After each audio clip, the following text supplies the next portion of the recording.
Hey, welcome back to my YouTube channel. Thanks so much for being here. Today we're going to be talking about why it is so tough being single. Like, it really sucks sometimes. We're going to be kind of unpackaging the experience of being single, why it's really painful for a lot of people, and hopefully what I talk about today can help you or someone you know who is single. Being single is tough. Just this year, I realized how important it is to have close and connecting relationships that are with you during the good times and bad times of your life. And kind of inherently to being single, I realized this year that although I have had great roommates and used to love hanging out with my siblings and my family, being single means that those roommates and those siblings don't really have a committed there's not really a commitment for them to stick around in my life, and I totally understand why, right? They have their own lives, they have their own family and relationships to take care of, and sometimes that doesn't include me, which is totally okay. But being single means that there's no one person that has committed to stick around in my life, and what that means is I may or may not have a person, like a go-to person to go to with my emotions and with my challenges and my heartache. And that oftentimes leads to that loneliness that a lot of single people feel. So today we're going to be unpackaging the experience of being single, and especially the kind of the pain and the distress that comes from wanting to be in a committed relationship, but otherwise not being in one. Being single, yeah. What comes to mind immediately when I think about being single is that it's really lonely, and it can be a cause for a lot of people to experience depression and anxiety and otherwise just overall sadness. And I think a big reason for that is because I don't have that go-to person to share experiences, emotions, and moments with in my life. I might have roommates and close friends and some family that I can do that with on occasion, but there's not that person that I can talk to on a regular, almost constant basis, right? I I think that makes it so that oftentimes I might have a really bad day and there's not really anyone in my life that knows about it other than me. And so it's really easy to kind of be in that pain or sitting in that dark place all by myself. And what I've had to learn over the years is to try to learn how to be okay with that, but also to learn how to reach out and to get the help that I need. So today we're going to be talking about a very universal thing that a lot of single people experience that doesn't actually get talked about a whole lot. There's not really well-known terminology about this, and I hope to change that in this video today. There's something that a lot of single people who desire to be in a committed relationship experience, and that experience is called ambiguous loss. Now, let me kind of briefly describe what ambiguous loss is. Ambiguous loss is basically any loss that we experience where the source of that loss isn't super clear. Ambiguous loss can come in one of two ways. So basically, in one way, we're experiencing loss for someone who is physically in our lives, but emotionally and psychologically, they may not be there. So a great example of this is if somebody has Alzheimer's or dementia, right? For things like Alzheimer's or dementia, or for a number of other conditions, that person might physically still be there, and you might even be able to talk with them, but especially with people with Alzheimer's or dementia, they're not quite the same person that you grew to love over the years, right? Over your lifetime, whether that's a family member or parent or friend, you could interact with them, but they're not quite the same person anymore. And so physically they're there, but emotionally and physically they feel like they are not there. So that's the first form of ambiguous loss. The other way to experience ambiguous loss is kind of the flip side of those, where psychologically they're present, but physically they are absent. And this type of ambiguous loss is what a lot of single people experience. And let me kind of unpackage that. So a lot of us growing up, we have imagined meeting someone and getting married to them, starting a life and a family with them. We might even have imagined children and have thought of names that we want to give these children and things we want to do, like how to parent them and what experiences we want to give them. And so in our minds and emotionally, these people are very, very real, right? We have a lot of love and a lot of hopes and expectations. and dreams for these people. But when we look around in the people in our life, they're not actually there. And in either of these instances, with these two types of ambiguous loss, it can be very, very difficult for our minds to deal with because we don't know how to cope with this type of loss. In instances where there is clear loss, like if someone has passed away, it can be very difficult and a very painful experience, but there's also a really clear reason for why you're experiencing that loss. Whereas with either of the two types of ambiguous loss, it's a lot more difficult to trace it back to a point in time or a moment where that loss actually happened. And what I mean by that is, for single people who are longing for their partner and for their family, if these people haven't been in a committed relationship before, then there's not really a clear point in time when that loss happened, right? And a big reason for that is because those people aren't actually around in our lives. They don't actually exist. Right now I'm 32 and I can't, there's not a year, there's not a date that I can look back to and say, yeah, this day marks the day of my permanent singleness, or this day was the day that my imagined partner and family were lost, right? I can't do that. So my mind can be really torn because I have these real and vivid emotions for these people, but they don't actually exist. And I don't know when it was that I actually lost them because technically they were never there to begin with, right? So ambiguous loss is so tough. It is something that I am learning to be okay with. And I'm hoping in this video I can help you understand ambiguous loss a little bit more and hopefully give you some ways to cope with that ambiguous loss. Now, when I talk about ambiguous loss, most of the information in this video comes from Dr. Jeffrey Jackson, and I'm going to put some links to his research and his publications in the description of this video. So if you have any questions or would like to learn more, please check out his articles and his research because all of this information basically is coming from him. So now that we have a name for a big experience and a big source of that pain from being single, which is ambiguous loss, I'm going to talk to you about a few things that we can do to better cope with and deal with that ambiguous loss. The first thing that I would recommend is to learn to be okay with the ambiguous loss, which is so much easier said than done. But for a lot of us, being single is not totally something that we have control over, right?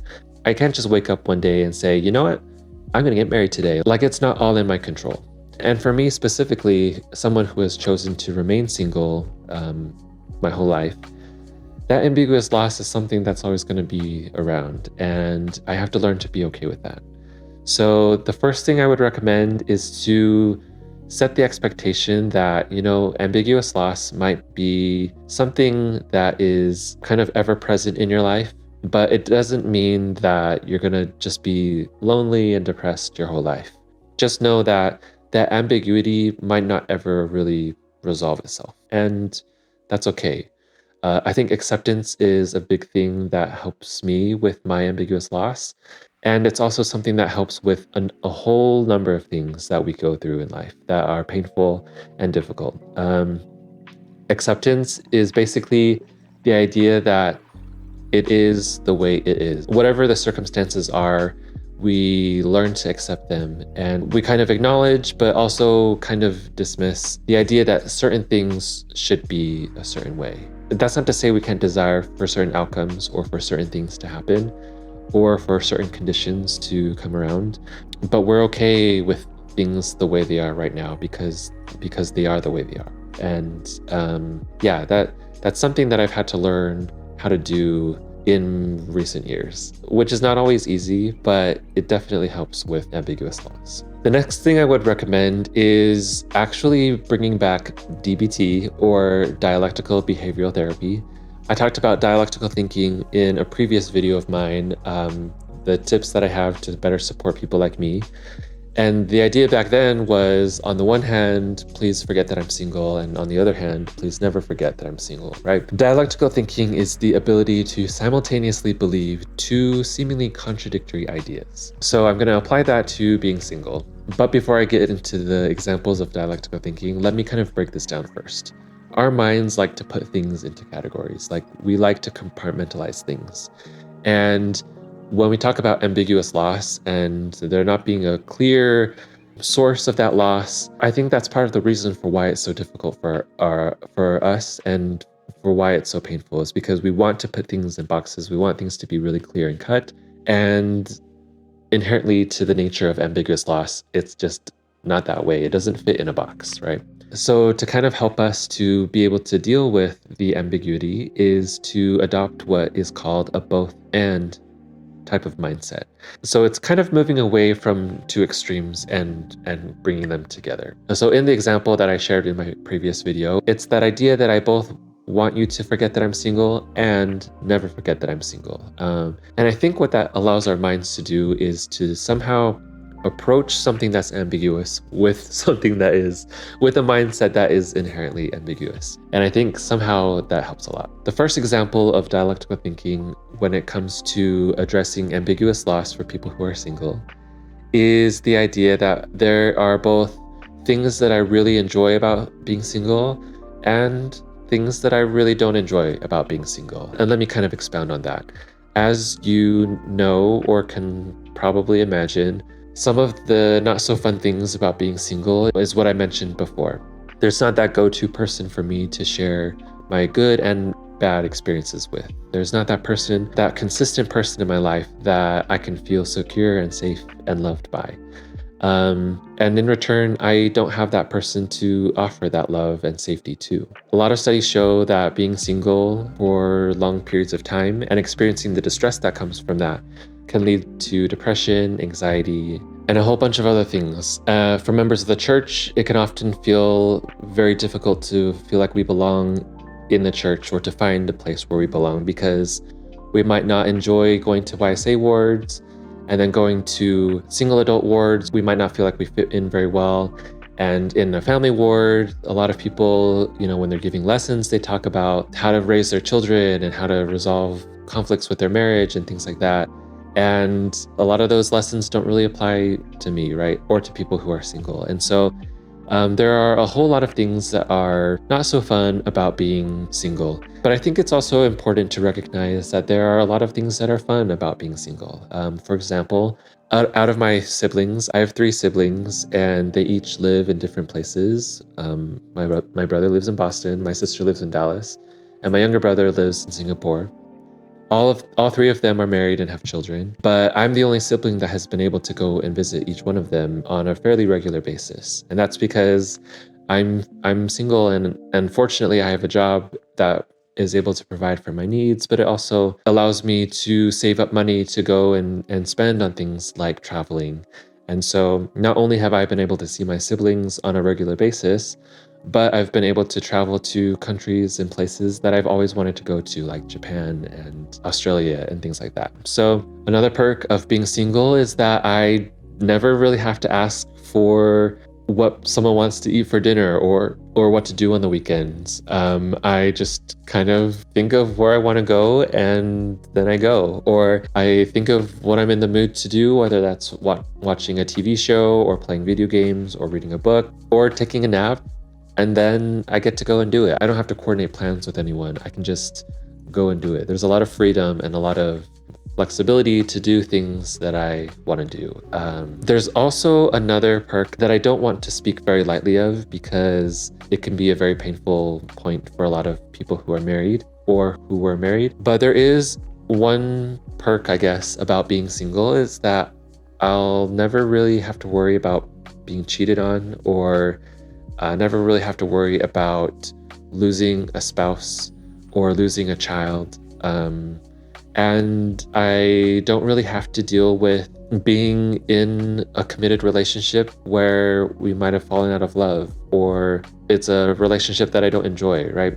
I don't really have to worry about those things. So yeah, I think although there are lots of things that readily come to mind when we talk about the tough things about being single, I think it's important to also recognize that there are a lot of positive things about being single.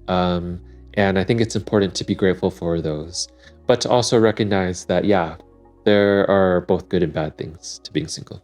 Dialectical thinking can also break down ambiguous loss itself. On the one hand, the person that I love and long for exists in my mind, but they also don't exist in my life, which sounds so depressing. But uh, that's kind of what ambiguous loss is, right? Um, and it's I think it's important to honor both of those things. Honor the love that I am ready to give to someone who doesn't exist in my life. Another thing to recognize using dialectical thinking is that being single allows me to spend time developing myself and working on things that would be a lot more difficult to work on in a relationship. So like personal habits and personal hobbies, right? There are things that I can devote time and attention to that people who are in a committed relationship or who have families don't have the luxury of being able to do that necessarily. But on the other hand, there's also a part of me that will never really develop because it can only be developed in a committed relationship, like learning how to be more selfless and learning how to love and to see someone and to be seen and yeah, there are really important things that I will kind of miss out on because I don't have a committed relationship, and that's okay. The next thing I can recommend with dialectical thinking is taking a stance on kind of your plans for your life as far as your relationship status goes. So on the one hand, I am choosing to hold on to the hope that I'll find someone, but I also have to accept the idea that I need to move on with my life and I can't wait around for someone to go and live my life with. So I think it's really important to do that because on the one hand, being able to hope for someone that you'll end up with one day will hopefully lead to that outcome. But I think it's also important to not kind of swing the pendulum that way, but to also acknowledge the other side of it, which is the importance of moving on. There was a time in my life where I was just waiting around, and back when I was looking to date, there wasn't anyone in my life that I felt like I could marry. And I finally realized that I didn't have to wait around for them anymore. That was such a cool year for me because I got to travel to Japan by myself and I got to go to a bunch of concerts, like a Tori Kelly concert by myself, and got to really become comfortable going to a restaurant by myself. I also watched, like, I went to a movie theater by myself. All of those things I actually highly recommend, even if you're in a committed relationship. I think there's something so cool about being in a foreign country where there's not a single person there who knows your name or who knows who you are. You get to just kind of go and observe and just kind of be there. I just really love it. And kind of in the same way, when I go to a movie theater, which I know sounds so like pathetic almost. Is it pathetic? Kalian. Which I know sounds really sad. I actually really enjoy going to a movie theater because I get to react to the movie and I don't have to worry about what the people next to me, like my friends or whoever I've gone with, I don't have to worry about them judging me for how I'm reacting to things. So if I find a joke funny, I get to laugh at it and I don't feel bad about laughing about it. And if I am really moved by a moment, I will cry and I won't have to worry about the person sitting next to me noticing that I'm crying. I get to just be there in the moment and I absolutely love it. Kind of in the same way, I love going to restaurants and just ordering what I want and eating it at my own pace and sometimes kind of observing other people. I'm kind of weird that way. I like to do that. But most of the time, I just like being there on my own and getting to enjoy food for food's sake. I think it's also important to recognize, and this is something that definitely applies to me, but for other people who are single, it's important to recognize that on the one hand, it's very possible that the person and the meaningful romantic relationship that we hope for might not ever get realized or actualized. But on the other hand, that's okay. There are other ways to fill your life with meaning and with purpose and connection that are still so meaningful and powerful and worth living for. So those are just some examples of dialectical thinking that I think are helpful for people who are single. Feel free to check in the description because I have a few more examples that Dr. Jackson has given that might be helpful for you. But the next thing that I want to talk about is the idea of finding connection and meaning and attachment as a single person. So we might not have that go-to person to feel securely attached with or to be connected with, but I think it's important to find that connection and that attachment in other ways. And so you might consider looking for a community that you relate with. It could be similar interests. It could be the common factor of being single. I know there's a great group of friends that I know of who regularly go on hikes. Craig is a member of that. And I think it's so cool because I think for the most part, they're all single and they just go on hikes like every week to a different place and just kind of connect with each other and do so in a great activity, being out in nature, right? I think that's so cool. For me, I have found that through the ward that I'm serving in. Some of you know that I am the Elders Quorum president right now in my ward. And so I get the fortunate opportunity to serve a lot of people in my ward. And I feel a lot of meaning and a lot of fulfillment by serving my ward. The next thing that Dr. Jackson recommends is to reconstruct identity. When we talk about reconstructing identity, I think it's basically the idea of figuring out who you are and figuring out who you are independent of your relationship status. So for me, that kind of boils down to living by my values and also spending time doing the things that I love doing. Try to find out who you are, find out what the unmotivated you loves doing and feels joy in doing. So for me, playing volleyball is a huge thing that I love. But more than just volleyball, I also love painting. I love listening to music. I love watching my TV shows. I love offering service. I love talking to people and connecting with them and being compassionate with them and hearing their story. These are all things that I really love doing. And the more I feel my life doing those things, the happier I am. And I'm able to achieve that happiness, and not being in a relationship doesn't take away from me doing those things. And I think it's important for us to learn to put down boundaries to protect those things that are important to us, our values, our beliefs, our hobbies, because they're really important to us as an individual. So I want to give an example of what I mean by this. So volleyball is a big part of my life. It's something that I really, really enjoy and enjoy on so many levels. On the one hand, it's super technical, and so there's always something that I can work on. Every skill of volleyball has so much going into it, and it's so cool because in volleyball, teamwork is such a big thing that, you know, the better your pass is, the better the set is. The better the set is, the better the spike is. And the better the spike is, the more likely you're going to win a point. And so it's so cool how each skill kind of leads into and connects with the next one. And the better you're able to do all of those, the more you can contribute to your team. I also love how positive it is. I love that even if you mess up, like you serve it into the net or you hit it out of bounds, your team is just right there. They've got your back. They're telling you, like, don't worry about it. Let's get the next one. They're so encouraging. I just love that. It's such a positive environment. And then there's the whole feeling of like when you get a super spike in, or you get this perfect dig, or when you get a block, or when you set someone like the perfect set. All of those things feel so good. So yeah, I just love volleyball. But anyways, so a few years ago, my younger brother got married, and the reception was scheduled on the same night that I have my weekly volleyball. And as the day of the reception was approaching, I let him know that, hey, I have volleyball this night. I'm going to do everything I can to help set up, and I'll be there for as long as I'll be there, but I'm going to have to leave to go play volleyball. And at the time, he was super cool with it. Hopefully, he's still super cool about it. He probably doesn't even remember. But I also remember that wasn't super well received by some other people, because they were like, what? Like, how could you skip out on your brother's wedding like that?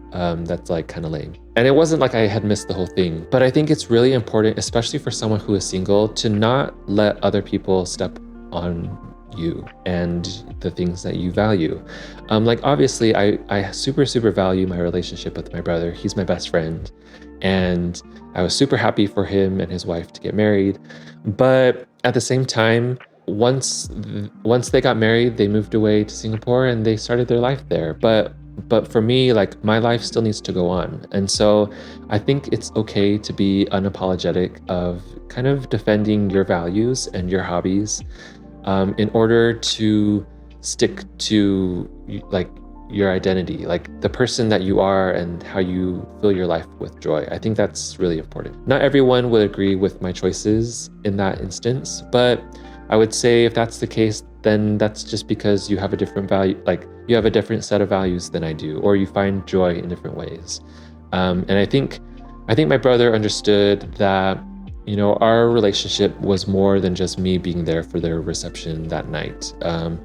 Instead, it's, you know, it's like the hours of time we spend together playing video games and laughing about our inside jokes and things like that. Like, our relationship is so much more deep and meaningful than just kind of the ceremony things that, hopefully he's okay with it. And if you're not, Justin, I apologize for assuming that, but I also hope that you recognize the reason for why I made that decision. Anyways, these are just a few things that I have to recommend to anyone who is experiencing some distress from being single and hoping to be in a committed relationship.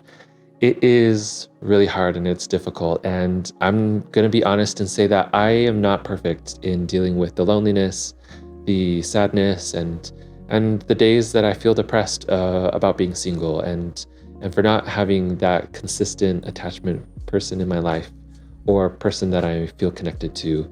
There are definitely some amazing people in my life that I'm so grateful for, because when I reach out to them, they typically respond, and I just love interacting with them. I want to give a big shout out to the people who I do find attachment to. Those people are my roommates, people in my ward, people in my volleyball group, people who I currently work with, and people who I have worked with in the past. There are so many people in my life that it's okay for me to feel lonely sometimes, because I am, right? I am alone in a lot of ways. But I guess that's kind of another dialectical thinking. It's like, on one hand, I am alone, like I'm not married. But on the other hand, I'm not alone. I have a lot of people who care about me, and I love them as well. So hopefully you were able to find something helpful in this video today. Ambiguous loss is so tough. It is so painful sometimes, but it's also very, very possible to live a life as a single person who feels connected, has lots of joy and meaning, and is able to do really, really well most of the time. I'm really grateful for the things that I learned from Dr. Jackson and just in my conversations with a lot of people. And thank you so much for being here and for wanting to learn more about the experience of ambiguous loss that single people experience. Please know that there are a lot of ways that people experience ambiguous loss. And it's a tough thing, something that I hope more of us can talk about and can reach out to others about, because it can be really painful and really difficult. So I love you all and hope you have a great day. Thanks so much for watching.